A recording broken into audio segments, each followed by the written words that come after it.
ジャパニーズポッドキャストWith 桜子。皆さんこんにちは、桜子です。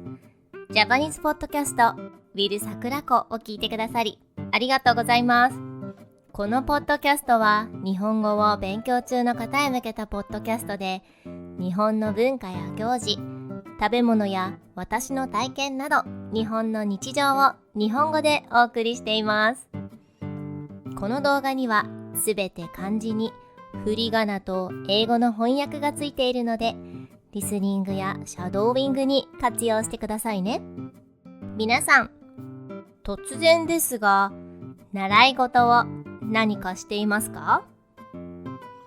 今何も習っていなかったら、子供の頃何か習い事していましたか？今回のテーマは習い事です。私の自己紹介動画でも趣味はピアノですとお伝えしました。まだ見てない人はチェックしてみてください。今は習っていないけど、今もピアノを弾くことを続けています。ピアノは5歳から始めました。私のお姉ちゃんが先に習っていて、それに憧れて、私も年中さんから習い始めました。日本では幼稚園生や保育園の学年を3歳児は年少、4歳児は年中、5歳児は年長と呼びます。どうやって使うかというと、桜子ちゃん年長さんになったんだねとか、今年から年少さんですみたいな感じで年齢を表します。また日本の幼稚園・保育園についても動画をアップしていきますね。私が一番最初に始めた習い事はピアノではなくてベビースイミングでした。赤ちゃんの時の習い事なので全然記憶がありません。母から聞いた話で2歳の時にしていたみたいですが、そのスイミング中に溺れたことがあり、泳げなくても子供は大きくなれると命の危険を感じた母がやめさせてたそうです。スイミングはそれ以降習ってないけど、おばあちゃんの家が海に近くて、よく夏休みとかに海に行っていたので、普通に泳げるようになりました。最近は運動不足なので25メートルくらい泳げるくらいです。家の近くの市民プールに行ってたまに泳いだりします。その次に習ったのがピアノです。5歳から中学校を卒業する15歳までの合計10年間習っていました。日本では高校受験があるので、中学校卒業時に習い事の区切りをつける人が多いと思います。塾とかたくさん習い事をしている人はもう少し早いかな。ピアノは音楽を自分で奏でることができるのが魅力でした。悲しい時とか言葉に出さなくても悲しい曲を選んだり、表現ってこういうものなんだなーって学びましたね。最近は長年練習している季節の曲、マライア・キャリーさんの恋人たちのクリスマスを練習し始めました。毎年クリスマスに合わせてハロウィン頃から練習してますね。ピアノの発表会も2年に1回ありました。この発表会の頻度もピアノレッスン教室によって様々です。1年に1回のところが多い気がします。友達とかはみんなピアノの発表会は年1回でした。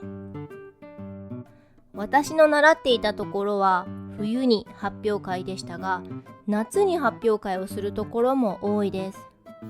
それは発表会の時とかのスーツやドレスなどのフォーマル衣装の用意が夏の方が楽という話らしいです。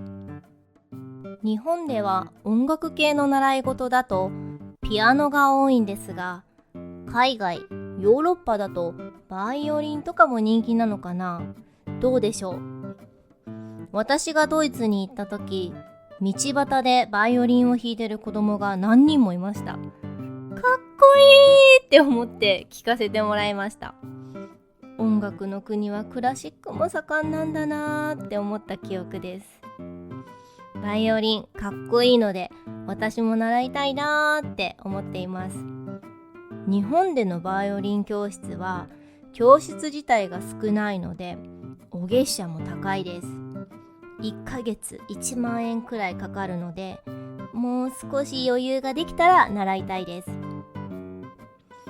次に小学校2年生の時に習ったのが空手です。私が7歳の時です。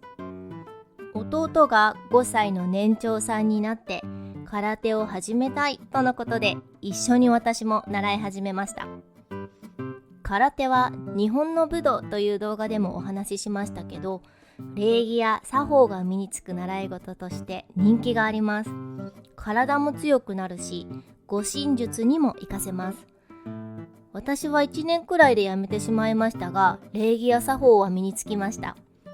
弟は私が辞めてからもしばらく続けていたと思います。そして小学校4年生になって始めたのが習字です。日本の学校教育では小学校3年生から習字という科目が増えます。自分用の習字セットを買うんですけど、毎週授業で習字があります。日本では1月に書き初めといって1年の初めに習字を行うという風習があり、それにちなんで学校でも書き初め展といったものがあります。書き初め展では学年で決められたお題の言葉を習字で書き、その子どもたちの作品が廊下に貼り出されます。優れた作品には金色の紙が貼られます。この金色の紙が貼られることを金賞というので、金賞が取れたと喜ぶ子もいます。習字は小学校4年生から中学2年生まで習っていました。習字の習い事では習字検定というのを受けていて、どんどん受かっていくと検定数が級から段へと進んでいきます。何段まで取ったか忘れてしまったけど、頑張れば受かって賞状がもらえるので嬉しかったし楽しかったです。そして高校生になってから始めたのがダンスです。中学生の時からダンスにハマっていて、体育の授業でもありました。高校受験が終わって高校生になってからヒップホップダンスを始めました。ダンスは本当に大好きで、高校生になってから学校でもダンス同好会を作ったほどでした。本当は部活動にしたかったけど、高校の規則上同好会を経てからじゃなきゃ部活動にすることができなかったんですね。顧問の先生や練習場所を確保するのが難しくて、なかなか部活動にすることは実現できなかったです。それでも諦めずに大学生になったらダンスサークルを立ち上げてダンスはずっと続けていました。大学も新しいサークルを作るのは歓迎モードだったので実現できました。ないところから新しいものを作るのは大変だけど、自分たちで作り上げるのは達成感もありますね。こういった経験が今の自分につながっているのは間違いないと思っています。今は継続的に習っている習い事はないです。でも時間を見つけては単発的な習い事やワークショップに参加したりしています。この前は友達に誘われて友禅染め体験をしてきましたよ。手書き友禅染めです。着物が好きなのでずっとやってみたかったんです。実際に友禅染め職人さんに教えていただいて、現場の話や経験、体験なども聞けたので、とても興味深くて楽しかったです。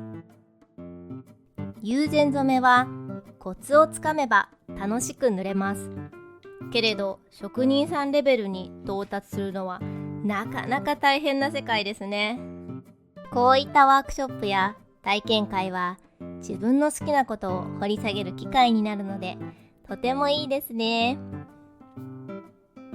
皆さんは最近どんなワークショップに参加しましたか？最近気になる習い事は、さっき言ったバイオリンとお料理教室とか習ってみたいです。お料理上手になりたい。